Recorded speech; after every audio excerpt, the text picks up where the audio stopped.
मी युट्यूबवरती बघितलं की पेंडनियस किंवा अन्नपूर्णा या प्लांटची माहिती ही अतिशय चुकीच्या पद्धतीने दिलेली आहे. स्पायडर प्लांटला स्पेंडनियस म्हणून दाखवलेलं आहे. अन्नपूर्णा झाडाची पानं कशी असतात आणि स्पायडर प्लांट ह्याची पानं कशी असतात हे मी तुम्हाला दाखवणार. बासमती प्लांट सुद्धा म्हटलं जातं. याला डिफरन्स काय आहे तर तो समजायला हवा.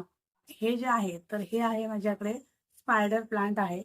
तर याची पानं बघा, याला पांढऱ्या रंगाची किंवा पिवळ्या रंगाची सुद्धा अशी किनार असते या स्पायडर प्लांटच्या पानांना.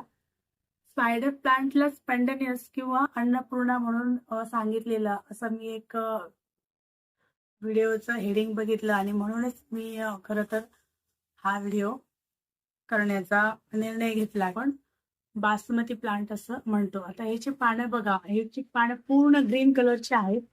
मध्ये असे थोडेसे असे खोलगटपणा आहे आणि साईडला थोडंसं असं उंचवट आहे. याला कुठेही पिवळा किंवा पांढऱ्या कलरची किनार नाहीये. राईस किंवा भात हा असा पदार्थ आहे की लहानांपासून मोठे सगळेजण आवडीने खातात आणि त्याच्यामध्ये आपण हे टाकणार असल्यामुळे तुम्ही चुकीच्या झाडाची पानांचा वापर तुमच्याकडून केला जाऊ नये किंवा चुकीच्या माहिती मिळाल्यामुळे तुम्ही चुकीचे प्लांट वापरू नये, हाच या मागचा उद्देश आहे.